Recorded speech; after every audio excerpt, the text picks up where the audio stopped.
he says that Allah subhanahu wa ta'ala mentions in the Quran, this is the first issue that we're discussing, the first mas'ala that we're discussing.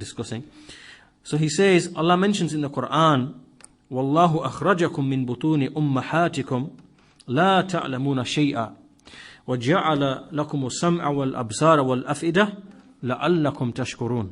Okay, in this verse, which is in Surah An-Nahl, Surah 16, verse 78, in this verse, Allah mentions the basic principle regarding mankind and knowledge. This is a basic principle.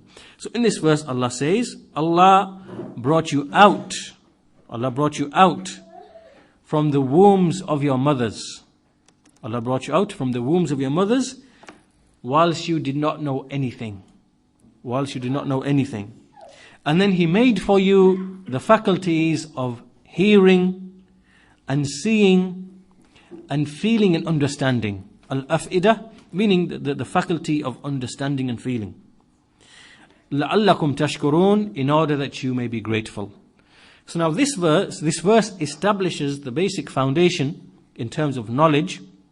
So this verse basically means that that mankind is born being ignorant, having no knowledge whatsoever. Then Allah gave him certain faculties, the faculties of hearing and seeing and feeling and grasping and understanding. And then through those faculties, gradually and step by step, he begins to acquire knowledge. Right? So knowledge, the acquisition of knowledge is a gradual step-by-step thing by way of the faculties that Allah subhanahu wa ta'ala has given to mankind. Okay, that's the basic principle. Now, from this point, how does mankind acquire knowledge? How does mankind grasp knowledge? What is the basic route and what is the basic process through which Allah subhanahu wa ta'ala has granted mankind to the ability to acquire knowledge and to acquire understanding? The Shaykh says that this type of knowledge, or this theory, the Shaykh mentions that even the philosophers themselves have a theory as to how mankind acquires knowledge. And this theory is largely correct because it agrees with what we know in the Quran and the Sunnah, right? At a broad level. So how does mankind acquire knowledge? This is done in two ways. First of all, the first way is by way of the five senses. Okay, so with the five senses we mean touch and seeing and smell and taste and hearing, right? The five senses. And so this type of knowledge, this is the first type of knowledge that a person, or as a child, as a baby, that a person begins to acquire knowledge of the outside world, right? So we find that as a baby, we find that this is the primary route, right? In terms of touch, sense, smell, hearing, seeing, right? This is the basic interaction with the world, and this is how a child begins.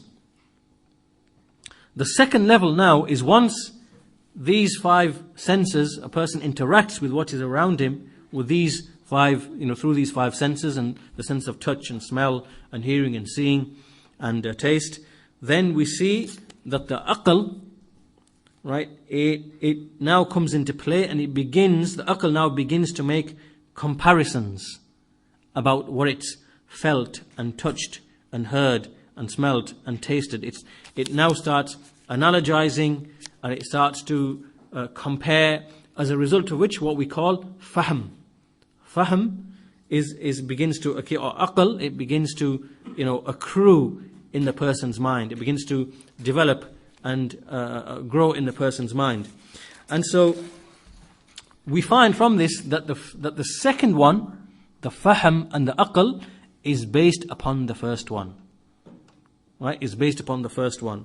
And the second one, which is the fahm, this is when, for example, a person, the things that he's already come into contact with by way of what he has seen, by way of what he has heard, by way of what he has smelt, by way of what he has felt and touched and whatever, that in his mind he now starts basically making comparisons and analogies, and as a result of which he now starts acquiring ma'rifah, or knowledge of things. And to help you understand this, say for example, a person, he might see a pillar, or he might see any object. He sees a pillar, for example, and he sees that the pillar is a certain size and a certain bulk, right? And then he sees another pillar somewhere else, right? And then he now, in his mind, he's comparing between, well, that's a large one and that's a small one. That's made of marble. This is made of, something else, limestone, whatever, right? So now he starts making comparison in his mind. But the asl in the beginning, it all originated from the basic five senses, right? And likewise, we can see. So now, when he starts making in his mind comparisons, that's smaller than this, that's larger than that. That one's harder than this one. That's weaker than this one. This is, and so he starts making these comparisons, and this is where we start now bringing in, this is where the fahm comes in, and, he gets an additional layer of knowledge above the five senses. Another example here is, like, for example, between colours, a person compares between colours, so he sees yellow, green, red, blue, like a child, it sees yellow, green, red, blue, so the vision goes in, and then in the mind, it starts distinguishing, well, that's different to that one, that's different to that one, this is lighter than that one, that's darker than that one, and so on and so forth. And so now, there's another layer of knowledge that sits on top of the basic five senses. So, and the same thing with touch. You touch something, it is hot, you touch something, it is cold, you touch something, it's in between, and now, this is what you feel with a sense of touch. But in your mind, you're able to distinguish that's hot, that's cold, and you're able to speak with those terms, right? So this is another layer of knowledge. So the point here, really, the point that the Shaykh is getting across is that this basic idea as to how knowledge is acquired, because this is how knowledge is acquired. Even like a child, as a baby, it begins. And it just knows the basic things, mainly through the five senses, right? The fahm hasn't really developed up, it starts to develop gradually and slowly, right? So you see the children, slowly, you might see them at the age of 1.5, 1, they start, you can see that the fahm now and the understanding about certain things, it recognizes a certain word, or it can distinguish between two colors or whatever. That now starts to kick in, and from that point we see that the fahm begins to grow and develop, and the knowledge and the ma'rifah begins to increase in the child. This basically is just the general theory of knowledge, which non-Muslim philosophers mention, and it's correct, it's in agreement with what we see in the book and the sunnah, that we come out ignorant, and through the faculties of hearing, seeing, and the senses, and understanding, that we start acquiring knowledge. And obviously the intent behind all of that is that we are grateful to Allah subhanahu wa ta'ala. But from this, now what is the point of all of this discussion, and where are we leading to? What is the point of mentioning all of this? The point of mentioning all of this now then is that we come to the conclusion that it is not possible for a person to reach the knowledge of something, for his imagination to reach something, or his fahm to grasp something. It is impossible except in one of four ways. There's only four ways. Like in light of what we've just discussed about the way as to how knowledge is acquired, then within this context we come to the conclusion that knowledge can only be acquired in one of four ways, given the fact that this is how mankind acquires knowledge, right? The first way, number one, is that he sees something. Or secondly, he perceives it with any of his senses, with any of the five senses, or the remaining, four senses, right? The third way is that if he does not see it himself directly, then he sees something like it. He sees something that is like it, or something that resembles it. And so therefore he can compare between the two. Okay? And this is like, for example, have you ever seen an Eskimo? Well, I've never seen an Eskimo, but I've seen someone from the Far East who has Mongoloid features and whatever. And so, so you haven't seen an Eskimo, but you've seen something that, or someone is kind of like an Eskimo, Right? So that's another way that you can acquire, a knowledge of something which you haven't seen directly. And that's the third way. And the fourth way is that you haven't seen something which is like it or resembles it, but you are able to make an analogy through something else. You're able to make an analogy through something else. This is like, for example, we might say, have you ever seen a certain fruit that grows, for example, in the Caribbean? Right? You've never seen that fruit. Right? You never heard of that fruit before. You've never seen that fruit. And then someone might start describing it to you. Well, they say, okay, basically it's about the same size as an apple. It's, got like a reddish, creamish type of color, and it tastes like such and such. And then in your mind, what you're doing is now, while that person's describing it, in your mind, you're now trying to make analogies and comparisons between the sum whole of your previous experience. So maybe an apple flashes through your mind, maybe the taste of an apple flashes through your mind, maybe the taste of a pear flashes through your mind. And so as that person is describing something to you which you have never seen before, your mind is now trying to come to some fahm by way of analogies and comparisons, so that you can get a basic idea of what is this thing that you've never seen before. Likewise, another example here would be like an animal.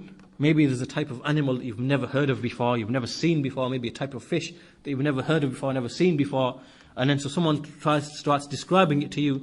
So obviously you've never seen it, you've never seen something like it either, or something that resembles it either, but you're trying to get something from your knowledge that, that someone's describing to you, that, okay, it's got a long neck like a giraffe, it's got a huge body, it's, probably shorter than an elephant. And then in your mind, again, you're now trying to grasp something.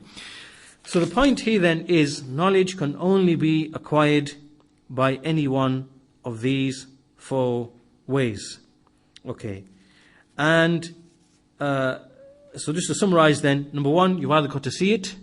Number two, you perceive it with any of the five senses, or the remaining four senses. Number three, you see in something that is just like it, or which resembles it.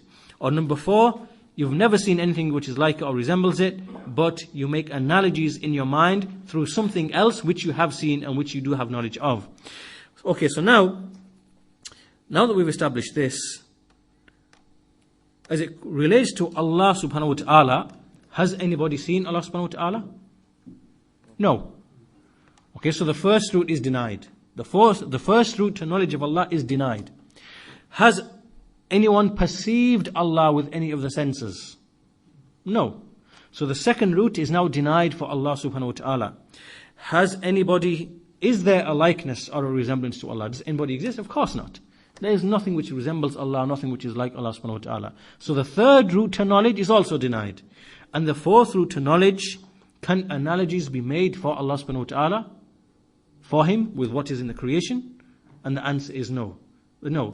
So now, we've found that all four routes to knowledge, which are themselves built upon the how mankind acquires knowledge, the two stages, first of all through the five senses, and then the level of fahm, when a person uses what comes in through the five senses to reflect in his mind, that we said that all of this is completely denied as it relates to knowledge of Allah subhanahu wa ta'ala.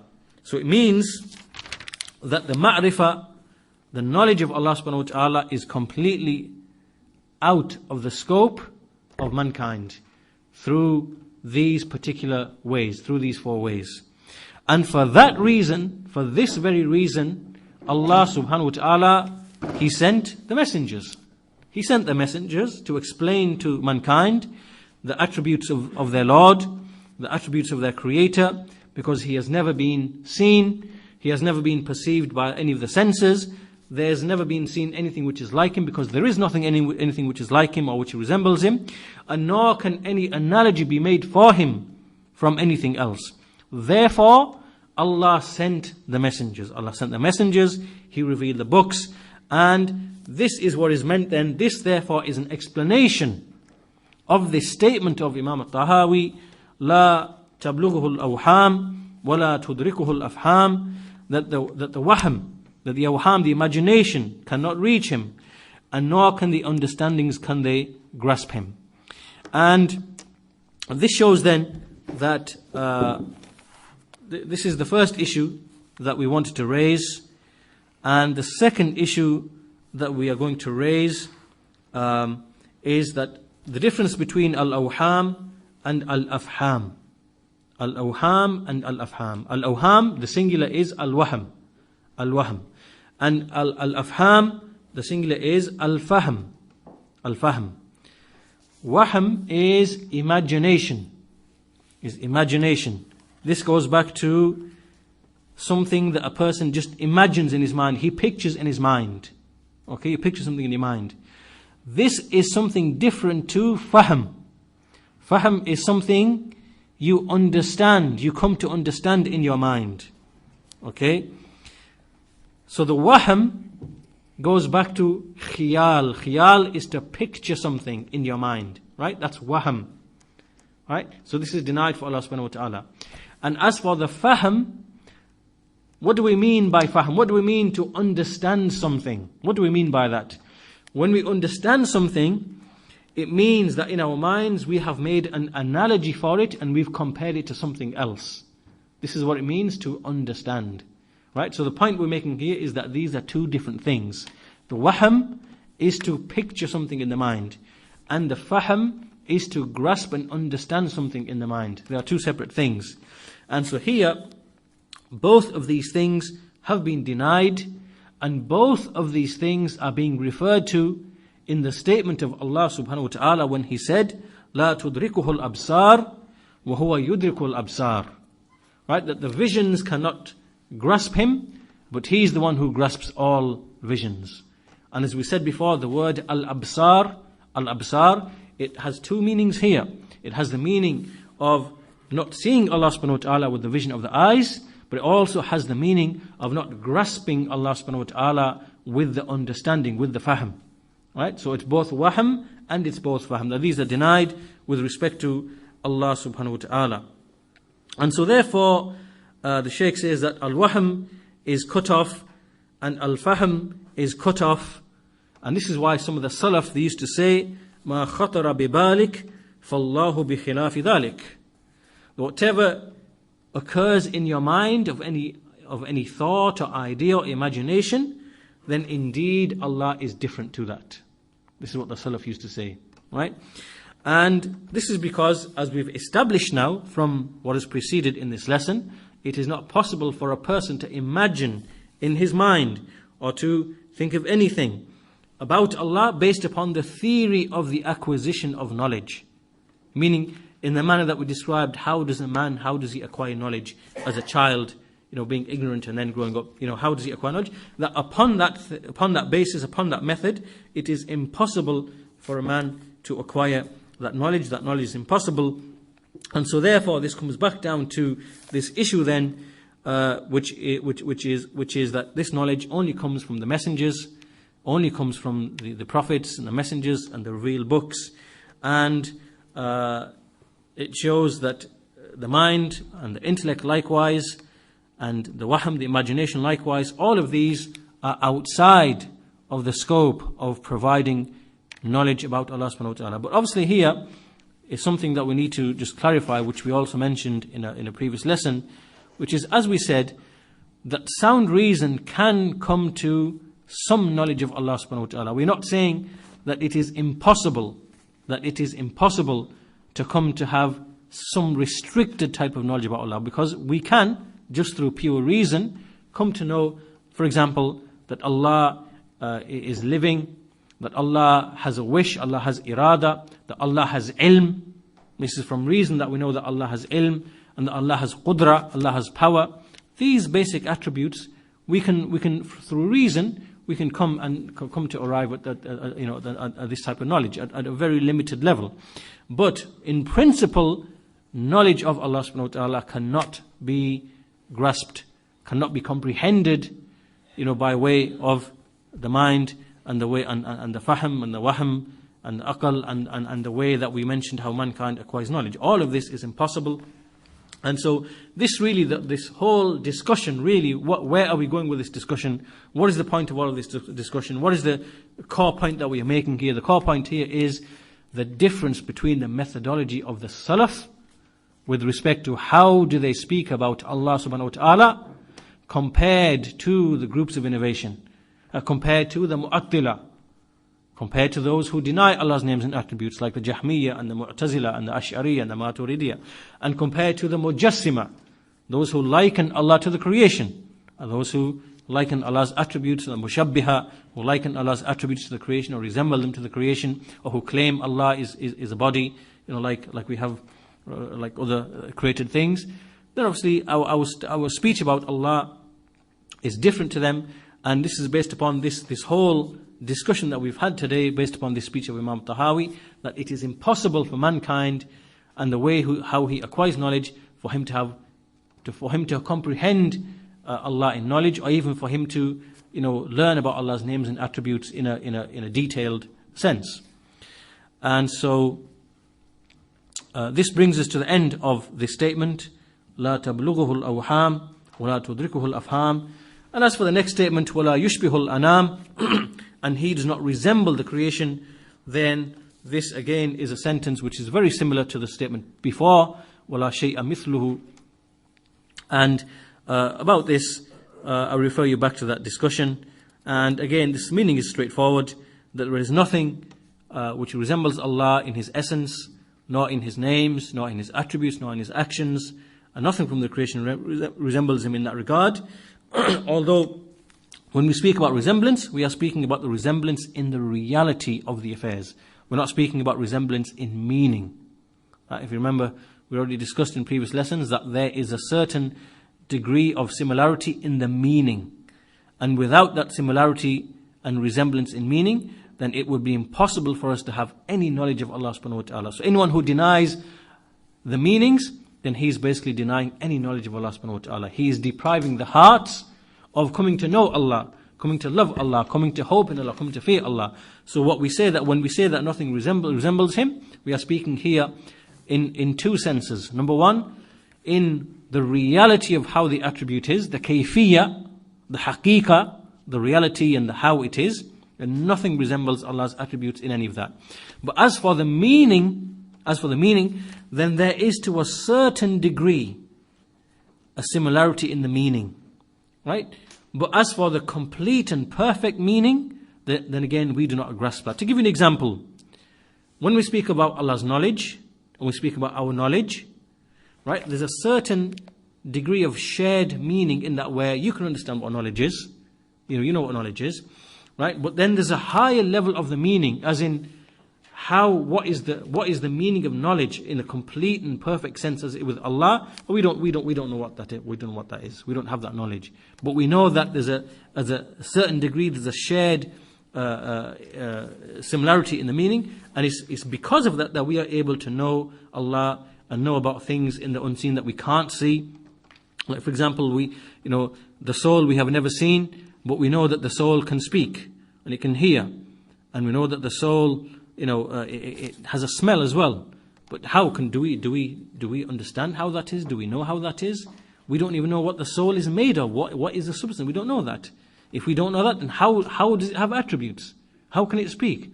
Right? This is completely outside of our knowledge.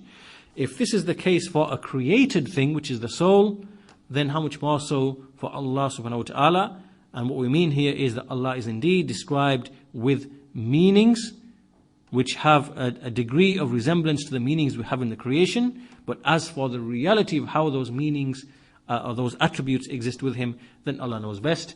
And so this really is the position of Ahlul Sunnati wal Jama'ah, opposed to all of these different groups. And it's an issue that Shaykh al-Islam Ibn Taymiyyah rahimahullah discusses in detail in his book At-Tadmuriyya, and you can refer back to that. And so this brings us to the end of this lesson. And so really what we've covered here then, again, we see that At-Tahawi really in essence has laid down some principles of methodology as it relates to how do we speak about Allah, how do we arrive at knowledge regarding Allah. And so with that we conclude today's lesson. If there's any questions, inshallah ta'ala, we have a few minutes. Otherwise we'll conclude there, inshallah.